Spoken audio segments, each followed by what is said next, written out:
Good morning. I'm Tom Lawrence. Welcome to the fourth annual Unite Williamson Prayer Breakfast.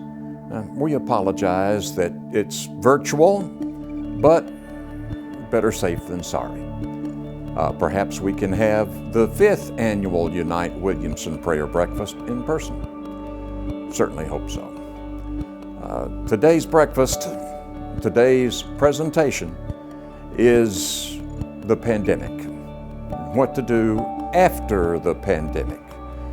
You'll hear a scripture from the book of Numbers today about coming out of a plague. Well, we're certainly coming out of a plague, knock on wood.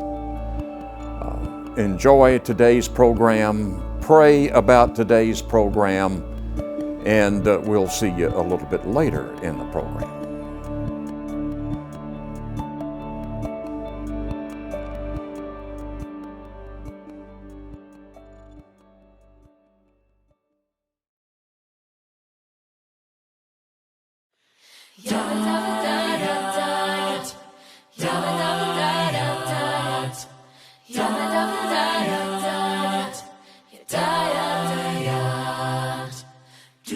I've walked among the shadows, you wiped my tears away, and I felt the pain of heartbreak, and I've seen the brighter days, and I've prayed prayers to heaven from my lowest place, and I have heard your blessings, God, you give and take away, and no matter what I have, your grace is enough.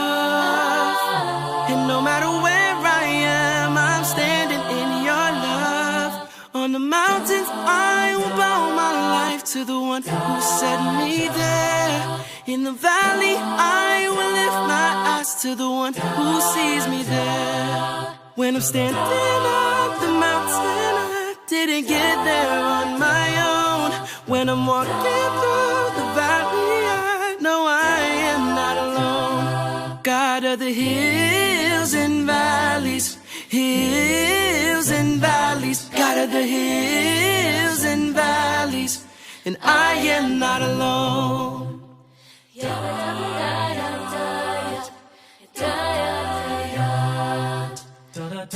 I've watched my dreams get broken. In you I hope again. No matter what, I know I'm safe inside your hand. On the mountains I will bow my life to the one who set me there. In the valley I will lift my eyes to the one who sees me there. When I'm standing on the mountain, I didn't get there on my own. When I'm walking through the valley, I know I am not alone. You're God of the hills and valleys, God of the hills and valleys, and I am not alone. Father, you give and take away every joy and every pain. Through it all you will remain. Over it all. And Father, you give and take away every joy and every pain. Through it all you will remain. Over it all. On the mountains I bow my life. Yeah. In the valley I will lift my eyes. Oh, on the mountains I will bow my life to the one who set me there. In the valley I will lift my eyes to the one who sees me there. When I'm standing on the mountain, I didn't get there on my own. When I'm walking through the valley, I know I am not alone. No, I'm not alone.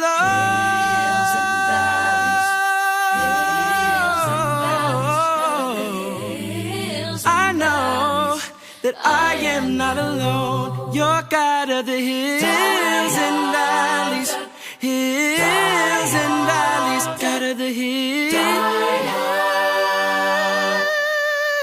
and I am not alone. God of the hills, the God of the valley, and I am not alone.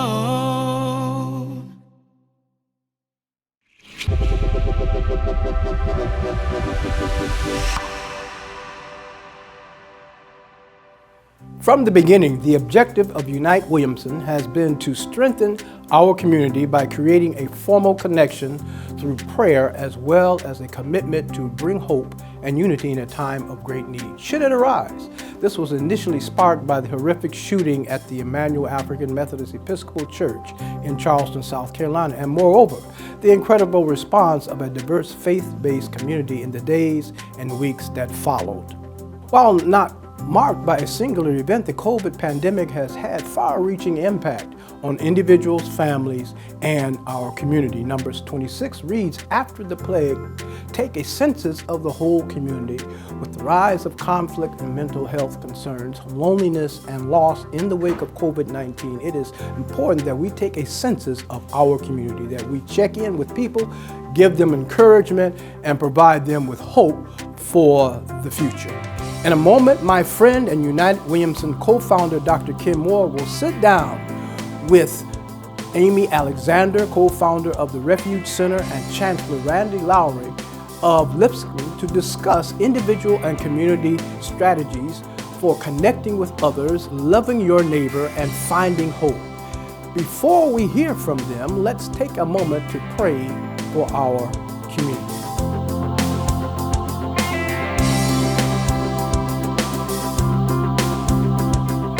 We come to you in gratitude today, giving thanks for fellowship and friendship. We are in a dark and difficult time, but there is never a better time to be at one with the one who knows us, loves us, and leads us into a place of peace and joy. The Word of God says God is light, and in God there is no darkness at all. In the midst of the coronavirus scare, we must pray. Pray for safety, pray for love, pray for forgiveness, pray for justice, pray for family, pray for healing, pray for righteousness, pray for recovery, pray for justice, pray for unity. Pray for community, pray for children, pray for first responders, pray for health care workers, pray for mental health, and pray for spiritual health. We must pray for spiritual protection. Let us be mindful that we may live in a community that has been blessed with material abundance, but some of us are experiencing spiritual and mental darkness and feel completely alone. God, show us the way that the mess that we may be experiencing right now will one day will become our message. God, shine your light on the health of our community. This little light of mine, I'm going to let it shine. Oh, this little light of mine, I'm going to let it shine. This little light of mine, I'm going to let it shine. Let it shine all the time. Let it shine all around the neighborhood. I'm going to let it shine all around the neighborhood. I'm going to let it shine all around the neighborhood. I'm going to let it shine all the time. Let it shine. This is our prayer. Thank you for joining us today.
Well, it's good to be seeing you today, and I want to welcome my guest here. I have Amy Alexander, who is the co-founder and executive director for the Refuge Center. And then I have Chancellor Randy Lowry, who just a few weeks ago retired from being president of David Lipscomb University and is now assumed the role of chancellor, and I understand on a sabbatical for a year. And just welcome to both of you, and thank you for agreeing to be part of this panel. And you're speaking to an audience at Unite Williamson, which is a interfaith-based organization that tries to help people understand who their neighbors are. And so these are strange times, and we're going to maybe talk about some of the influence of the pandemic on our lives, and also how faith has played into some of these things. And so I think my first question today is for Amy, and I'd like to hear your comments about how we use our faith to address mental health issues in your practice in our society. Well, we are holistic beings. We are physical creatures, emotional creatures, and spiritual creatures. And any kind of care or support really should integrate those things. It's tremendously important that we honor people and the traditions and values and religions that they come from, the things that provide a guardrail to their life, and that we get curious about where it is they find hope. We know that faith can be a tremendous source of comfort and support as people are struggling. To know that there's meaning and purpose beyond my life or my hardship, that the things I'm going through can be used for a greater good, and that eventually I can use that to help others as well. Wow, what an uplifting message. And Randy, or Chancellor Lowry, I'd like to talk to you a little bit about your experience at Lipscomb. I mean, you're a university that represents 52 different nations as far as students, and you understand have 32 different religious beliefs there on your campus. And I would love to hear about your experience as president of Lipscomb and how you kept harmony on that campus and how the interaction occurred. Well, we do our best. We have almost 6,000 students, 1,000 faculty and staff, and so there's not a day that goes on that there aren't moments of difference as all of those people assemble to be a community. But very much like Amy said, the reality is that we look at people holistically, and our job is to educate them, yes, for their career, but also to give them a sense of character and values, and we believe faith for their lives. And if you look at both of those, well, most every private university in America started out doing that. A lot no longer do it, but we're among hundreds that say the spiritual is important, and it does provide an opportunity, at least for us, to ask really important questions. You know, what is life about, and how does this academic fit into this larger story, and how do you, during these very formative years, create kind of the personal resource that will get you through some of those difficult moments Amy was talking about. We're not perfect. We don't do it perfectly. It's messy at times, but there's a sense of saying, here is a ambitious agenda that was started 130 years ago. And if we can take that student and help them be ready for their career, but also take those other things into their life, we think we have done a good job. Mm-hmm. Amy, I've heard you speak of post-traumatic growth, and certainly we've had a lot of trauma in all of our lives from so many different angles for the last few years, and so much division among people. Talk to me a little bit about what post-traumatic growth is and what lessons can we learn from that? Well, we know for sure that suffering and hardship do not discriminate. And this pandemic has really leveled the playing field in terms of every person across the globe understanding a sense of anxiety in their bodies, a sense of feeling overwhelmed or helpless, and grief and loss. That's been tremendous. I mean, you think about the prolonged uncertainty that we have faced with this pandemic. And what we want is to give people a hopeful message that you don't have to come out of a circumstance like this with PTSD, that's post-traumatic stress disorder, and that's where we're hypervigilant, we have nightmares, flashbacks, can't sleep, aren't eating properly. What can occur instead is something called post-traumatic growth, and that is where we dig deep. We question, what is it that I have stood for? Why have I given my time to these things? What is it that I really believe? And out of that digging deep, we emerge with deeper relationships, with a greater spiritual awakening, and more congruence. And congruence we're defining as my insides match my outsides, that what I believe and value are the things that I do and commit to. But post-traumatic growth and post-traumatic wisdom do not happen accidentally.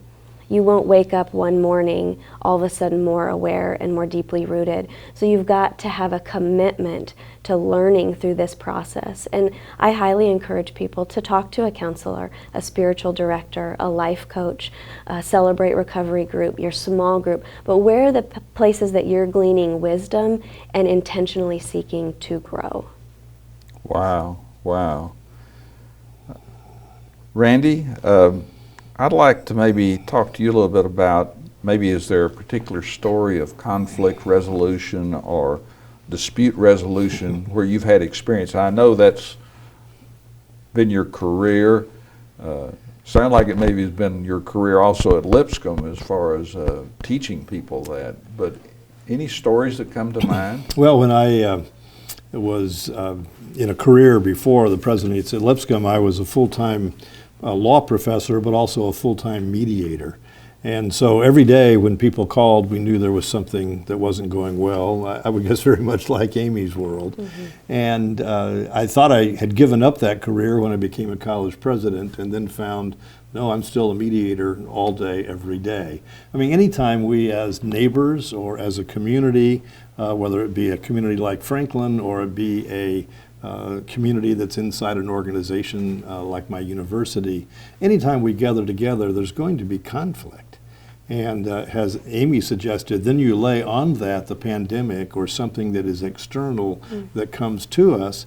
And frankly, some of those conflicts get more acute because we're having to manage all of this.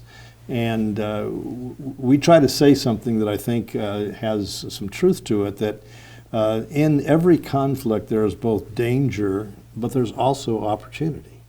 There's all the danger Amy talked about in terms of what this can do to a relationship or to people, but there are also opportunities. For the first time we listen in a more profound way. For the first time we think about each other's interest as opposed to just our own. For the first time we can be a little bit more creative with a solution. And so in there somewhere is the opportunity, and I think that's true of my university, but it's also true of our city. And as we bring together the diversity ethnically and religiously and say we are Franklin, we're going to find that there's some danger there, but there's tremendous opportunity. Wow, great, great.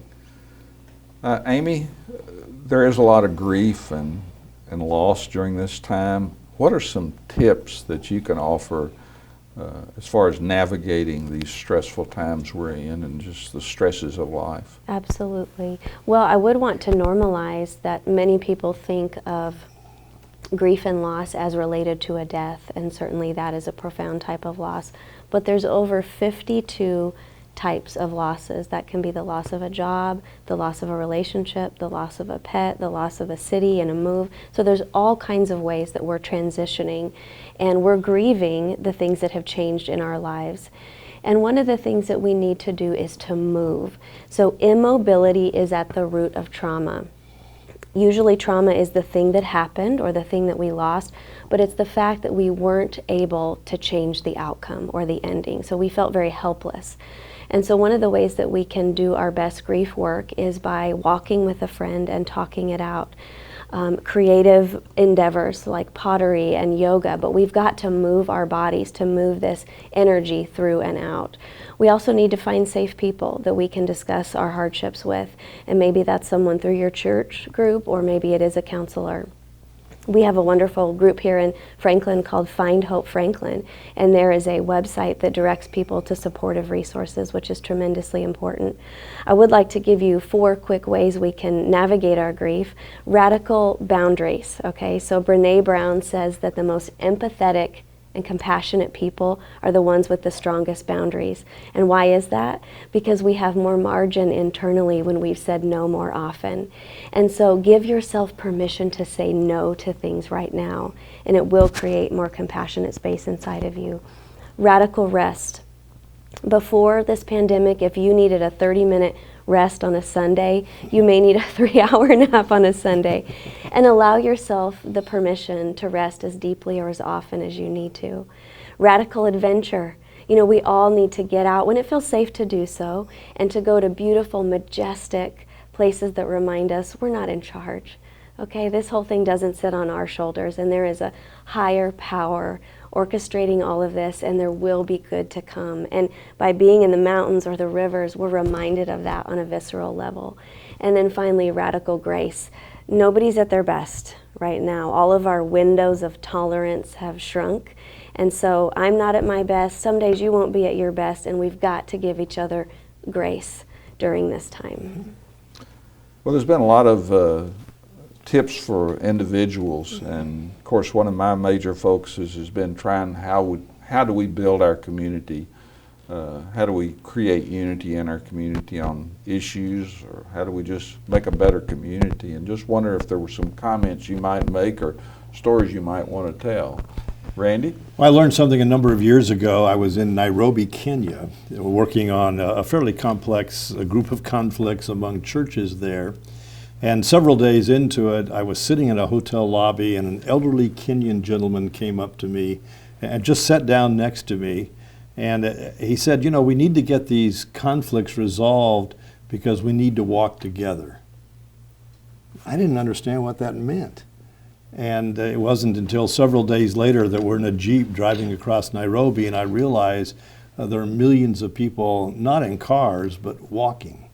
And what he was trying to tell me, I think, was if you're in conflict, you're not going to walk together. But if you can resolve the differences out of respect and the work that's involved sometimes, then you can share the journey. And it seems to me that here we are in a city, and we'd like to share the journey with each other. And in order to do that, we need to have a sense of respect. We need to work hard at ourselves as individuals, but then our sense of community, so that we can walk together into the future that is in store for this community, and this, I think, the future that God has for all of His creation. Well, that's a great lesson there, and I appreciate those comments. And Unite Williamson is better for having heard your comments today, Amy and Randy, and so thanks so much for being on.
Here we stand on this foundation, hope as an anchor, faith is our flag, the cross is our courage, your word is our way. Through wars and rumors of wars, still you are sovereign, still you are Lord, above the confusion. Your covenant stands. For you have not for a moment abandoned your promise to save, and you will not for a moment withdraw your hand. Our God is ever almighty, ever almighty to save. Our God is ever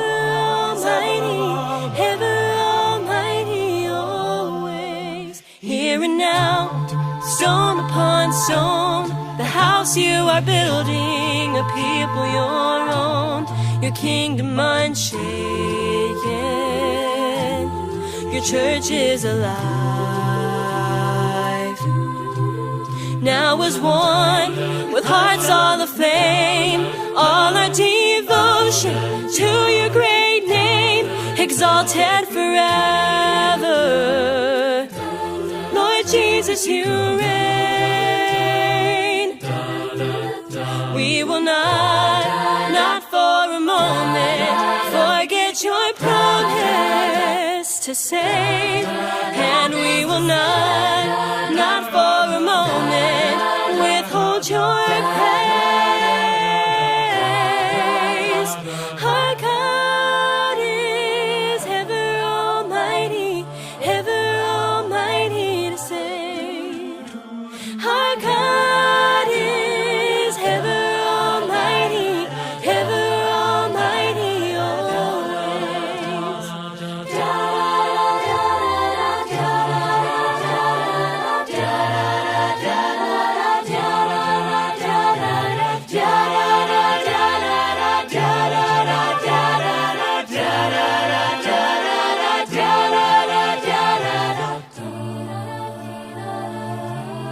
I see you on the throne. Fear doesn't get to sit on your throne. No, you won't share your glory. All the praise is yours alone. You are worthy, worthy. Fear doesn't get to sit on your throne. No, you won't share your is yours alone. You are worthy, worthy, oh Lord. Our God is ever almighty to save. Our God is ever almighty always.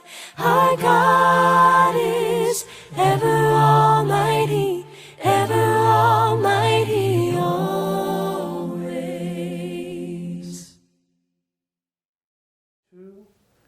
Thank you for spending time with us today for the 4th annual Unite Williamson Prayer Breakfast.